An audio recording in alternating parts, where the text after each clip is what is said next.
So it's been about 6 months since my first visit to Japan, and I was looking through some of the footage and thought to myself, there's really not a lot to talk about for each individual day, so for this part I'm just going to separate it into day 0 all the way up to 4. As for things between the Yokohama Gundam Factory, Disneyland, and a special friend, they'll get their own individual videos. Hey everyone, Future Jake here. I actually meant to say day 0 to 3 because technically one of those days was just more of a moving day for my family and I, so there's really nothing I can really say about that outside of just moving. Think of that what you will, so I'm just gonna do the more productive days, so to speak. But for now, I'll just focus on what my thoughts are from visiting Japan, some things that I've learned, and some things that I actually witnessed while I was over there as well. So as you guys already know, I went there not only to cross it off my bucket list and not only to see Shin Kamen Rider, because I'm not gonna lie, traveling internationally for the first time, I actually had some amount of anxiety between not only using my passport properly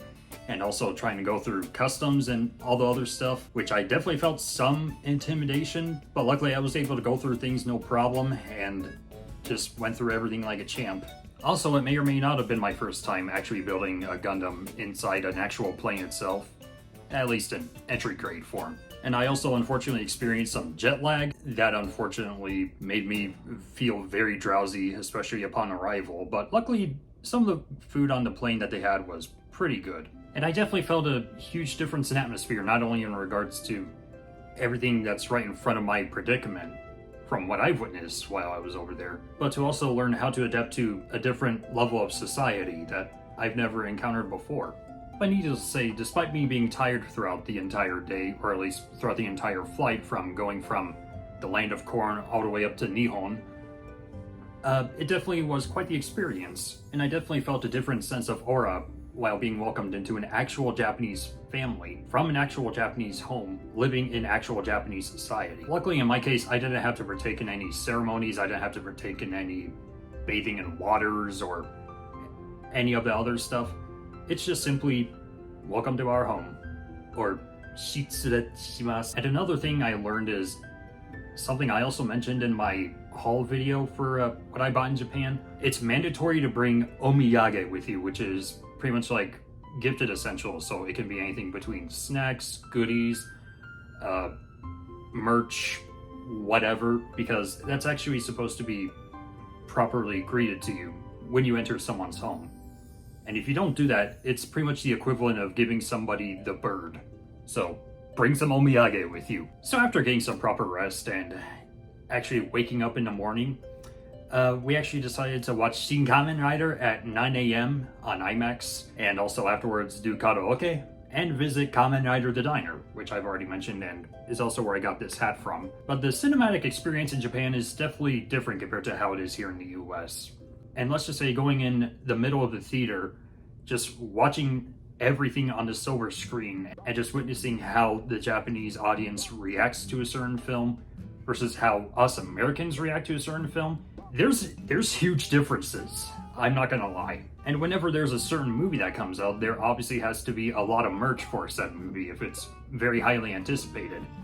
Because I know my sister and brother got to see one of the Geats movies, and my sister got a Desire Grand Prix wallet when one of the movies was playing over there. But for Shin Kamen Rider, I didn't buy everything, but I bought whatever I thought looked good. But there was also some parts of me that were like, do I really need this? So yeah, I really was expecting there to be a lot of merch over there compared to here, where it's like, oh, here's a t-shirt, a bucket, a cup, maybe a poster, that's it. And obviously, much like in a Marvel movie, whether it's from Iron Man all the way up to Endgame, maybe with some exceptions of Phase 4 and onwards, but generally when there's a very hyperactive, oh my god, shit's about to get down moment, there has to be a lot of applauding and cheering. Whereas for Japan, however, everything is just either silent, there's still some laughter, obviously, but not like super loud, kill yourself from laughter, levels of laughter. But you can definitely feel a difference between how you view movies in the two different countries. And for those that haven't seen Shin Kamen Rider, for the first 2 minutes, I'm not gonna lie, there was actually a moment where I wanted to go, oh! But unfortunately, I had to adapt to how they react as well, so I just reacted with my eyes and I was like, well, let's just say without going into spoilers, make sure to bring some shocker jelly with you. That's all I'm gonna reveal. And after my brother, sister, and family were done watching the movie and getting some merch, we went to do some karaoke, which I unfortunately destroyed my voice to live and learn once again.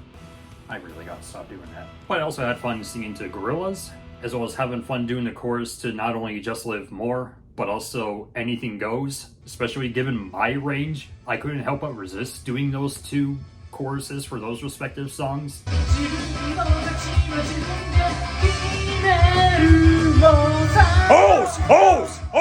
Hose! Come on!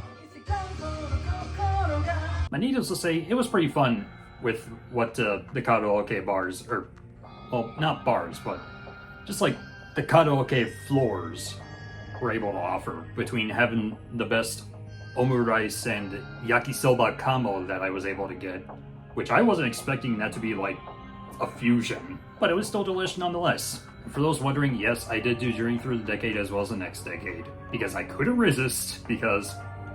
And then I also got to dress up as Tsukasa in preparation for Kamen Rider the Diner, which, for those traveling with cosplays, if you're doing like regular cosplays, like how I have for Tsukasa at the beginning of a decade, with just the jacket and the turtleneck, if it's casual clothing like that, that's acceptable, but you'll have to bring like a separate bag to carry your cosplays and to transport and to change in the bathroom like you're Superman, but you're not really Superman. Yeah, just to keep that in mind if you're cosplaying there. But I wouldn't do like full-on over-the-top cosplays, and especially in the case of full armor, unless if you're actually at a convention, then I think there's like a cosplay changing station. People feel free to comment below, but let's just say, unlike actually just going into your hotel room and just going in costume and walk into the con floor just like that, it's a bit different over there, at least from what I've heard anyway. And let's just say the food there, as well as the atmosphere, as I already mentioned before, it did have Super Sentai thrown in the mix, given how that was also created by Shotaro Ishinomori, but I still think they should rebrand it as like Superhero the Diner if they wanted to go the extra mile in that regard. Regardless of what it's advertising or what it's supposed to advertise, the food and the atmosphere over there was still great and delicious, respectively. Delicious atmosphere? What the fuck is that? But no, I had fun looking at all the memorabilia, all the celebrities that got to attend, or that got to go to the diner and have their autographs signed.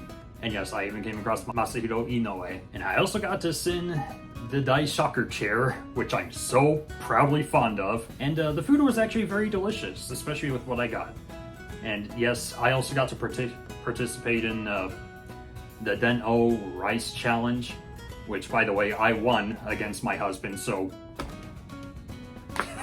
And one of the things that actually surprised me is, obviously they have the Ichigo cake, which I actually had to buy that, but one of the things that you can actually do there is you can actually get a little customized message, which I totally wasn't expecting. It really felt very heartwarming the moment the waiters and waitresses set the cake on the table and it said the words "Welcome to Japan," and my heart was just like, oh my god. Then afterwards, the four of us got to visit the Shin Japan Heroes amusement thing where I got my Shin Typhoon at, where I said I was like, this is the one thing that I'm catered towards the most, nothing else. But I did get to experience everything since we actually appeared there pretty late, but from what I got to see, it was still pretty cool nonetheless.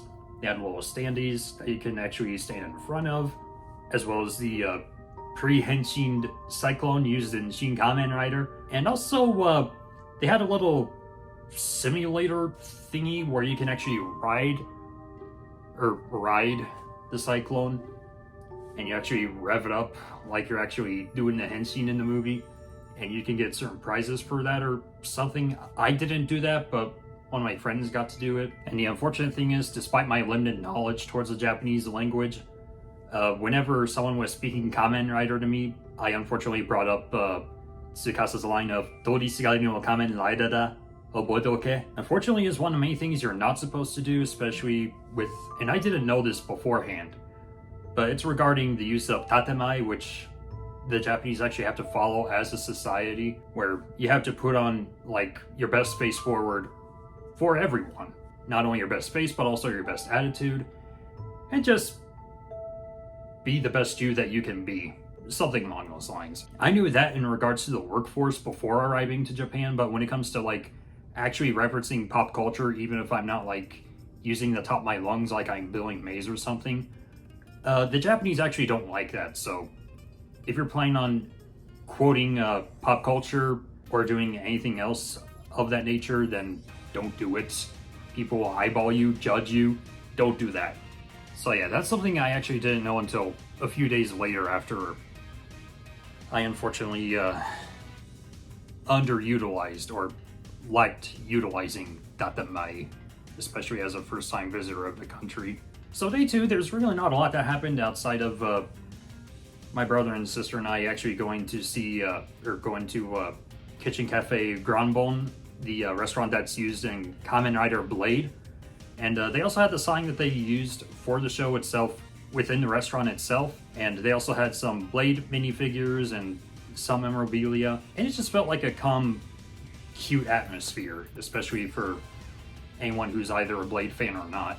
And there was even a waitress that I liked that was also a Kamen Rider fan herself, and I even got to show her some of my cosplays. I was fascinated by it, and even asked us if we saw Shin Kamen Rider, and while I was carrying my Shocker carry-on bag, I was just like, and also the food there was great as well, so no complaints there either. And I also got to try conveyor belt sushi later on that day, which was also my first time not only experiencing like little baby shrimps, not like peeled from the skin and other stuff like that. That actually felt very different compared to how I normally eat seafood as well as sushi in general. But I also got to eat an actual egg yolk, which, by the way, are actually better farmed compared to here in the US, and actually are more safe to eat over there compared to here. It just felt really different. Not only that, but also obviously, since we have things like California roll, spicy roll, dragon roll, etc., etc., their sushi is just regular fish on like a little bed of rice. Kind of like what you normally expect from just regular sushi. So for anyone expecting like sushi rolls from like Fujian or whatever, nope, they don't have that over there. And then day 3 happened, which happened to be on Masahiro Inoue's birthday, which yes, I actually did wish him a happy birthday on my other social media platforms. And I got to experience the Kamen Rider store, which despite having a lot of potential, definitely felt very narrow, especially given the limited space in the vicinity that it's currently in. But I still had fun in there, even though it took me and my sister like 1 hour at most just to navigate our way throughout the store and just gather as much stuff as we can. And also got to visit the little Pokemon store in there as well. Not one of the big grandiose ones, unfortunately. And of course, like I mentioned, I got to visit Akihabara for a bit, which they also had some narrow spaced shops in there as well. Not for every single space in all the buildings in the area itself, but just like a handful that I've witnessed. And I also got to experience the Sega building as well, that unfortunately got rebranded to Eagle. So yeah, I got to have a lot of fun over there, as well as visit the Tamashi Nation store, or exhibit, whatever you want to call it, just to see the history of SH Figure Arts and all the other stuff like that. I don't know what kind of subliminal message Japan is doing to its citizens, but it seems to be working. What the fuck? Why didn't I cook this? Oh wait, I have until November, so I'm still good. Oh yeah, also, given my love for Kabuto as one of my many favorite installments of Kamen Rider as well, I couldn't help but say no to passing up on a selfie right next to the Tokyo Tower. But for part 1, that's pretty much all I'm gonna say for now. So in the meantime, just stay tuned, and I'll make sure to talk about the other days as well, since I actually have more footage for those individual days compared to the first few. So please be sure to stay tuned for that. And while I still have a lot to learn as well, even after my visit, there were definitely a lot of things I actually had to learn along the way as well. So one of the main things that you can actually do to not only adapt to a different society is just to learn from what you can actually experience from other people. And hopefully once you actually do learn how to adapt into said society, you'll actually be able to breathe a lot easier in comparison to how you actually did when you first visited. So in the meantime, I'll see you guys later.